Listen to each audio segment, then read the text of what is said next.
ಬಿಸಿ ಬಿಸಿಯಾದ ರಾಗಿ ಮುದ್ದೆಗೆ ರುಚಿ ರುಚಿಯಾದ ಒಂದು ಹುಳ್ಳಿಕಾಳಿನ ಬಸ್ಸಾರು. ಈ ವಿಧಾನದಲ್ಲಿ ಟ್ರೈ ಮಾಡಿ, ತುಂಬ ರುಚಿಯಾಗಿರುತ್ತೆ ಮುದ್ದೆಗೆ, ರೈಸ್ಗೆ ಎಲ್ಲದಕ್ಕೂ ಕೂಡ. ಇವಾಗ ಮಾಡೋ ವಿಧಾನ ಹೇಗೆ ಅಂತ ನೋಡೋಣ. ನಮಸ್ತೆ ಎಲ್ರಿಗೂ, ವೆಲ್ಕಮ್ ಟು ಶೋಭಾ ಸವಿರುಚಿ. ನೀವಿನ್ನೂ ನನ್ನ ಚಾನಲ್ನ ಸಬ್ಸ್ಕ್ರೈಬ್ ಮಾಡ್ಕೊಂಡಿಲ್ಲ ಅಂದರೆ ಸಬ್ಸ್ಕ್ರೈಬ್ ಮಾಡ್ಕೊಳ್ಳಿ, ಹಾಗೆ ಬೆಲ್ ಬಟನ್ನು ಕೂಡ ಕ್ಲಿಕ್ ಮಾಡಿ. ಇವಾಗ ಮೊದಲನೇದಾಗಿ ಹುಳ್ಳಿಕಾಳಿನ ಬಸ್ಸಾರು ಮಾಡ್ಕೊಳ್ಳೋದಕ್ಕೆ ನಾನು ಇಲ್ಲಿ ಹುಳ್ಳಿಕಾಳು ತೋರಿಸ್ತಾ ಇದ್ದೀನಿ. ಅಂದರೆ ಒಂದು 200 ಗ್ರಾಮ್ ಆಗೋವಷ್ಟು ನಾನು ಹುಳ್ಳಿಕಾಳು ತೊಗೊಂಡಿರೋದು. ಇದನ್ನು ನೀಟಾಗಿ ಕ್ಲೀನ್ ಮಾಡಿ ಇಟ್ಕೊಂಡಿರೋ ಅಂಥದ್ದು. ಇವಾಗ ನಾವು ಇದನ್ನು ಕುಕ್ಕರ್ಗೆ ಹಾಕಿ ಒಂದು 7 ರಿಂದ 8 ವಿಷಲ್ ತೆಗಿಬೇಕಾಗುತ್ತೆ. ನೀವು ತೊಗೊಂಡಂಥ ಹುಳ್ಳಿಕಾಳು ಯಾವ ಥರ ಇರುತ್ತೆ ನೋಡಿಕೊಂಡು ಹೆಚ್ಚು ಕಮ್ಮಿ ವಿಷಲ್ ತೆಗೀರಿ. ಅಂದರೆ ಬೇಗ ಬೇಯೋ ಅಂಥದ್ದು ಇರುತ್ತೆ, ಬೇಗ ಬೇಯದೇ ಇರೋಂಥ ಹುಳ್ಳಿಕಾಳು ಕೂಡ ಇರುತ್ತೆ. ಹಾಗಾಗಿ ಇವಾಗ ನಾನು ತಗೊಂಡಂಥ ಒಂದು 200 ಗ್ರಾಮ್ ಹುಳ್ಳಿಕಾಳನ್ನ ಒಂದೆರಡು ಬಾರಿ ಚೆನ್ನಾಗಿ ತೊಳ್ಕೊಂಡು, ಬೇಯೋದಕ್ಕೆ ಎಷ್ಟು ನೀರು ಬೇಕು ಅಷ್ಟು ನೀರನ್ನು ಸೇರಿಸಿ ರುಚಿಗೆ ಉಪ್ಪನ್ನು ಕೂಡ ಸೇರಿಸ್ತಾ ಇದ್ದೀನಿ. ಇವಾಗ ಕುಕ್ಕರ್ ಕ್ಯಾಪ್ ಹಾಕಿ ನಾವು ಒಂದು 7 ಅಥವಾ 8 ವಿಷಲ್ ತೆಗೆಯೋಣ. ಇದು ವಿಷಲ್ ಆಗಿ ಕುಕ್ಕರು ತಣ್ಣಗಾಗೋಷ್ಟರೊಳಗೆ ನಾವು ಸಾಂಬಾರಿಗೆ ಮಸಾಲೆನ ಹುರ್ಕೊಳ್ಳೋಣ. ಮಸಾಲೆ ಹುರ್ಕೊಳ್ಳೋದಕ್ಕೆ ಗ್ಯಾಸ್ ಆನ್ ಮಾಡಿ ಒಂದು ಪಾತ್ರೆನ ಬಿಸಿ ಇಟ್ಟು ಒಂದು 2 ಸ್ಪೂನ್ ಆಗುವಷ್ಟು ಎಣ್ಣೆ ಹಾಕೊಂಡಿದ್ದೀನಿ. ಎಣ್ಣೆ ಬಿಸಿ ಆಗ್ತಾ ಇದ್ದಾಗೆ ಇಲ್ಲಿ ನಾನು ಖಾರಕ್ಕೆ ಒಂದು 6 ರಿಂದ 7 ಮೆಣಸಿನ್ಕಾಯಿ ತೊಗೊಂಡಿದ್ದೀನಿ. ಒಣ ಮೆಣಸಿನ್ಕಾಯಿ ಹಾಕ್ತಾ ಇರೋದು. ಇದನ್ನು ನಾವು ಫಸ್ಟು ಹುರ್ಕೊಂಡು ಸಪ್ರೇಟಾಗಿ ಎತ್ತಿಟ್ಕೊಳ್ಳೋಣ. ನೋಡಿ, ಒಣ ಮೆಣಸಿನ್ಕಾಯಿನ ನಾವು ಕಡಿಮೆ ಹುರಿನಲ್ಲಿ ಚೆನ್ನಾಗಿ ಹುರ್ಕೊಂಡು ಸಪ್ರೇಟಾಗಿ ಎತ್ತಿಟ್ಕೋಬೇಕು. ಆಮೇಲೆ ನಾವು ಈರುಳ್ಳಿ ಬೆಳ್ಳುಳ್ಳಿನ ಹುರ್ಕೋಬೇಕು. ಇವಾಗ ಈರುಳ್ಳಿ ಹಾಕಿದ್ದೀನಿ, 2 ಈರುಳ್ಳಿ ಮೀಡಿಯಮ್ ಸೈಜು, ಹಾಗೆ 2 ಗೆಂಡೆ ಆಗುವಷ್ಟು ಬೆಳ್ಳುಳ್ಳಿನೂ ಕೂಡ ಹಾಕಿದ್ದೀನಿ. ಇದನ್ನು ಕೂಡ ಉರಿನ ಮೀಡಿಯಮ್ ಫ್ಲೇಮಲ್ಲಿ ಇಟ್ಕೊಂಡು ಚೆನ್ನಾಗಿ ಹುರ್ಕೊಳ್ಳೋಣ. ಈರುಳ್ಳಿ ಹುರಿತಾ ಇದ್ದಾಗೆ ಇದ್ರ ಜೊತೆಗೆ ನಾನು ಟೊಮೊಟೊನು ಕೂಡ ಹಾಕಿ ಹುರ್ಕೋತಾ ಇದ್ದೀನಿ. ಟೊಮೊಟೊನು ಕೂಡ 2 ಟೊಮೊಟೊ ಮೀಡಿಯಮ್ ಸೈಜು, ದಪ್ಪ ಸೈಜ್ ಆದರೆ 1 ಟೊಮೊಟೊ ಹಾಕೊಳ್ಳಿ ಸಾಕಾಗುತ್ತೆ. ಇವಾಗ ನೋಡಿ, ಈ ರೀತಿ ನಾನು ಸಾಫ್ಟ್ ಆಗೋ ತನಕ ಹುರ್ಕೊಂಡಿದ್ದೀನಿ. ಇಷ್ಟಾದರೆ ಸಾಕು. ಗ್ಯಾಸ್ ಆಫ್ ಮಾಡಿಕೊಂಡು ಬಿಸಿ ಆರೋದಕ್ಕೆ ಬಿಡೋಣ. ಇವಾಗ ನಾವು ಆವಾಗಲೇ ವಿಶಾಲ ಆಗೋದಕ್ಕೆ ಬಿಟ್ಟಂತ ಹುಳ್ಳಿಕಾಳು ನೋಡೋಣ. ಹುಳ್ಳಿಕಾಳು ಕೂಡ ನೋಡಿ ಒಂದು 7-8 ವಿಷಲ್ ತೆಗೆದಿದೆ. ಸಾಫ್ಟಾಗಿ ಬೆಂದೋಗಿದೆ ಹುಳ್ಳಿಕಾಳು. ನೋಡಿ, ಈ ಥರ ನಾವು ಹುಳ್ಳಿಕಾಳನ್ನ ಸಾಫ್ಟಾಗಿ ಬೇಯಿಸ್ಕೋಬೇಕು. ಆವಾಗಲೇ ಸಾಂಬಾರು ತುಂಬ ರುಚಿಯಾಗಿರುತ್ತೆ. ನೋಡಿ ಎಷ್ಟು ಚೆನ್ನಾಗಿ ಹುಳ್ಳಿಕಾಳು ಬೆಂದಿದೆ. ಇವಾಗ ನಾವು ಇದನ್ನು ನೀರು ಸಪ್ರೇಟು ಮತ್ತು ಕಾಳು ಸಪ್ರೇಟು ಮಾಡ್ಕೊಳ್ಳೋಣ. ಈ ರೀತಿ ಓಲಿರುವಂಥ ಒಂದು ಪಾತ್ರೆಗೆ ನೀರು ಮತ್ತು ಕಾಳನ್ನು ಸಪ್ರೇಟಾಗಿ ಮಾಡ್ಕೊಳ್ಳೋಣ ಸೋದಿಸ್ಕೊಂಡು. ನೋಡಿ, ಅಲ್ಲಿ ಕೆಳಗಡೆ ಇರುವಂಥ ಆ ಕಾಳು ಸೋಸ್ತಂಥ ನೀರಲ್ಲಿ ನಾವು ಸಾಂಬಾರನ್ನ ರೆಡಿ ಮಾಡ್ಕೋಬೇಕು. ಮತ್ತು ಕಾಳಲ್ಲಿ ನಾವು ಪಲ್ಯನ ಮಾಡ್ಕೊಳ್ಳೋಣ. ನೋಡಿ, ಈ ರೀತಿ ನಾವು ಸೋದಿಸ್ಕೊಂಡು ಸಪ್ರೇಟಾಗಿ ಎತ್ತಿಟ್ಕೋಬೇಕಾಗತ್ತೆ. ಇವಾಗ ಈ ಕಾಳಲ್ಲಿ ನಾವು ಪಲ್ಯ ಮಾಡ್ಕೊಳ್ಳೋದಕ್ಕಿಂತ ಮುಂಚೆ ಸ್ವಲ್ಪ ಕಾಳನ್ನು ಎತ್ತಿಟ್ಕೊಳ್ಳೋಣ. ಯಾಕೆ ಅಂದರೆ ಇದು ಖಾರ ರುಬ್ಬೋದಕ್ಕೆ, ಮಸಾಲೆ ರುಬ್ಬೋದಕ್ಕೆ ಬೇಕು. ಹಾಗಾಗಿ ನೋಡಿ, ಒಂದು 4-5 ಸ್ಪೂನ್ ಆಗುವಷ್ಟು ನಾನು ಕಾಳನ್ನು ಎತ್ತಿಟ್ಕೊಂಡಿದ್ದೀನಿ. ಇವಾಗ ಇಲ್ಲಿ ಉಳಿದಿರುವಂಥ ಕಾಳಲ್ಲಿ ಪಲ್ಯ ಮಾಡ್ಕೊಳ್ಳೋಣ.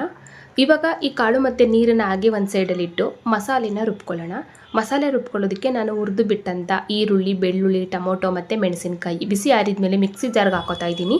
ಇದ್ರ ಜೊತೆಗೆ ಸ್ವಲ್ಪ ತೆಂಗಿನಕಾಯಿ ತುರಿನೂ ಕೂಡ ಹಾಕ್ಕೊಂಡಿದ್ದೀನಿ. ಹಾಗೆ 1 ಸ್ಪೂನ್ ಆಗುವಷ್ಟು ಜೀರಿಗೆ ಮತ್ತು ಸ್ವಲ್ಪ ನಾನು ಹುಣಸೆಹಣ್ಣು ಕೂಡ ಹಾಕ್ತಾಯಿದ್ದೀನಿ. ಟೊಮೊಟೊ ಹಾಕಿರ್ತೀವಿ, ಆದರೂ ಕೂಡ ಸ್ವಲ್ಪ ಹುಣಸೆಹಣ್ಣು ಸೇರಿಸಬೇಕು, ಚೆನ್ನಾಗಿರುತ್ತೆ. ಇವಾಗ ನಾನು ಸ್ವಲ್ಪ ಕೊತ್ತಂಬರಿ ಸೊಪ್ಪನ್ನು ಕೂಡ ಹಾಕ್ತಾಯಿದ್ದೀನಿ. ಆವಾಗಲೇ ನಾವು ಸಪ್ರೇಟಾಗಿ ಎತ್ತಿಟ್ಕೊಂಡಂಥ ಒಂದು 4-5 ಸ್ಪೂನ್ ಆಗುವಷ್ಟು ಕಾಳು ಇದನ್ನು ಕೂಡ ಸೇರಿಸಿದ್ದೀನಿ. ಇವಾಗ ನಾವು ಸ್ವಲ್ಪ ನೀರು ಹಾಕ್ಕೊಂಡು ಈ ಮಸಾಲೆನ ನುಣ್ಣಗೆ ಗ್ರೈಂಡ್ ಮಾಡ್ಕೋಬೇಕು. ಬಸ್ಸಾರಿಗೆ ನುಣ್ಣಗಿದ್ದಷ್ಟು ಸಾಂಬಾರು ರುಚಿಯಾಗಿರುತ್ತೆ. ಸ್ವಲ್ಪ ನುಣ್ಣಗೆ ನೋಡಿ, ಈ ರೀತಿ ನಾನು ಗ್ರೈಂಡ್ ಮಾಡ್ಕೊಂಡಿದ್ದೀನಿ. ಇವಾಗ ಬಸ್ಸಾರು ಮಾಡ್ಕೊಳ್ಳೋದಕ್ಕೆ ಮಸಾಲೆ ಸೂಪರಾಗಿ ರೆಡಿ ಆಯಿತು. ಅಂದರೆ ನಾವು ಬಸ್ಸಾರಿಗೆ ಸಾಂಬಾರು ಪುಡಿ ಹಾಕಲ್ಲ, ಕೆಲವರು ಸಾಂಬಾರು ಪುಡಿ ಹಾಕ್ತಾರೆ. ನಾನಿಲ್ಲಿ ಸಾಂಬಾರು ಪುಡಿ ಹಾಕ್ಕೊಂಡಿಲ್ಲ. ನಿಮ್ಗೇನಾದರೂ ಸಾಂಬಾರು ಪುಡಿ ಹಾಕಲೇಬೇಕಂದ್ರೆ ಮೆಣಸಿನಕಾಯಿ ಪ್ರಮಾಣನ ಕಡಿಮೆ ಮಾಡಿಕೊಂಡು 1 ಸ್ಪೂನ್ ಸಾಂಬಾರು ಪುಡಿ ಹಾಕ್ಕೊಳ್ಳಿ. ಇವಾಗ ಸಾಂಬಾರನ್ನ ಒಗ್ಗರಣೆ ಮಾಡ್ಕೊಳ್ಳೋದಕ್ಕೆ ಗ್ಯಾಸ್ ಆನ್ ಮಾಡಿ ನಾನು ಕಾಳು ಬೇಯಿಸಿದಂಥ ಕುಕ್ಕರ್ನೇ ಸ್ವಲ್ಪ ತೊಳೆದು ಇಟ್ಟಿದ್ದೀನಿ. ಮತ್ತು ಸ್ವಲ್ಪ ಎಣ್ಣೆ ಹಾಕ್ಕೊಂಡು ಸಾಸಿವೆ ಹಾಕಿದ್ದೀನಿ. ಒಂದು 4-5 ಇಲ್ಕು ಬೆಳ್ಳುಳ್ಳಿ ಜಜ್ಜಿ ಹಾಕಿದ್ದೀನಿ. ಮತ್ತು ಸ್ವಲ್ಪ ಒಣಮೆಣಸಿನ್ಕಾಯಿ ಹಾಕ್ಕೊಂಡು ಸ್ವಲ್ಪ ಈರುಳ್ಳಿನೂ ಕೂಡ ಹಾಕಿದ್ದೀನಿ. ಅಂದರೆ ಒಂದು ಚಿಕ್ಕ ಸೈಜು ಈರುಳ್ಳಿನ ಸ್ವಲ್ಪ ಚಿಕ್ಕದಾಗಿ ಕಟ್ ಮಾಡಿ ಸೇರಿಸಿದ್ದೀನಿ.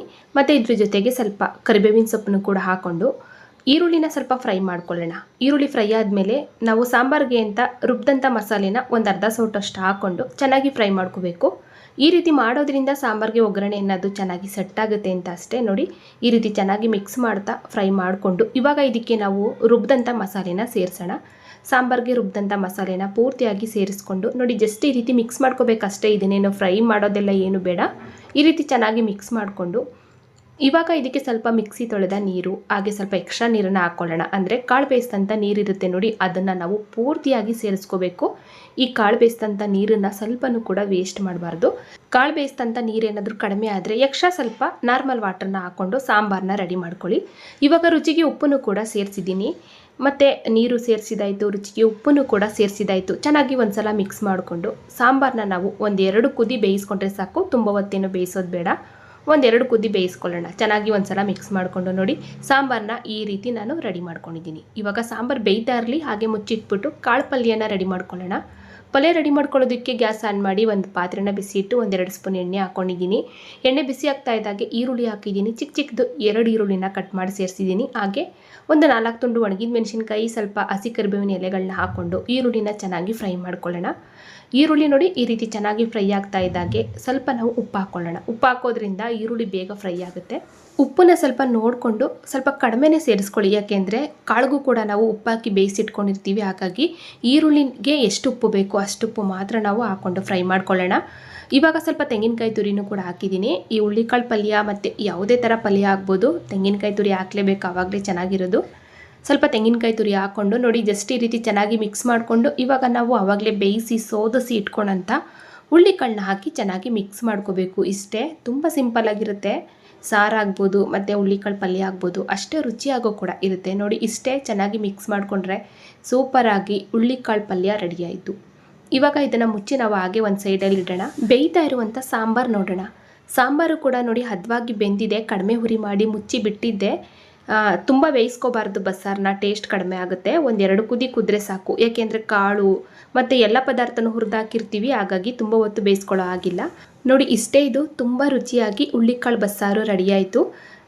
ತೆಳುವಾಗಿ ಇರಬೇಕು ಹುಳ್ಳಿಕಾಳು ಬಸ್ಸಾರು, ತುಂಬ ಗಟ್ಟಿಯಾಗಿ ಮಾಡಿಕೊಂಡ್ರೆ ಅಷ್ಟೊಂದು ಚೆನ್ನಾಗಿರಲ್ಲ. ಇವಾಗ ಫೈನಲಿ ಹುಳ್ಳಿಕಾಳು ಬಸ್ಸಾರಂತೂ ರೆಡಿಯಾಯಿತು. ಬಿಸಿ ಬಿಸಿ ರಾಗಿ ಮುದ್ದೆ ಜೊತೆಗಂತೂ ಸಖತ್ತಾಗಿರುತ್ತೆ. ಮುದ್ದೆ ರೈಸ್ಗೆ ತುಂಬ ಚೆನ್ನಾಗಿರುತ್ತೆ ಸಾಂಬಾರು. ನೀವೇನಾದರೂ ಹುಳ್ಳಿಕಾಳು ಬಸ್ಸಾರು ಮಾಡಬೇಕು ಅಂತ ಅಂದ್ಕೊಂಡ್ರೆ ಖಂಡಿತ ಈ ವಿಧಾನದಲ್ಲಿ ಟ್ರೈ ಮಾಡಿ. ನೋಡಿದ್ರಲ್ಲ ಫ್ರೆಂಡ್ಸ್, ಇವತ್ತಿನ ಈ ಸಿಂಪಲ್ ಆದ ಒಂದು ಸಾಂಬಾರ್ ರೆಸಿಪಿ ನಿಮಗೆಲ್ಲ ಇಷ್ಟ ಆಯಿತು ಅನ್ಕೋತೀನಿ. ಇಷ್ಟ ಆದರೆ ಲೈಕ್ ಮಾಡಿ, ಶೇರ್ ಮಾಡಿ. ಹಾಗೆ ಇದೇ ರೀತಿ ಇನ್ನಷ್ಟು ಈಜಿ ರೆಸಿಪಿಗಳಿಗಾಗಿ ವೆಲ್ಕಮ್ ಟು ಶೋಭಾ ಸವಿರುಚಿ ಈ ಚಾನಲ್ನ ಸಬ್ಸ್ಕ್ರೈಬ್ ಮಾಡ್ಕೊಳ್ಳಿ. ಹಾಗೆ ಬೆಲ್ ಬಟನ್ನು ಕೂಡ ಕ್ಲಿಕ್ ಮಾಡಿ ನಿಮ್ಮ ಅನಿಸಿಕೆನ ಕಮೆಂಟಲ್ಲಿ ತಿಳಿಸಿ. Thank you.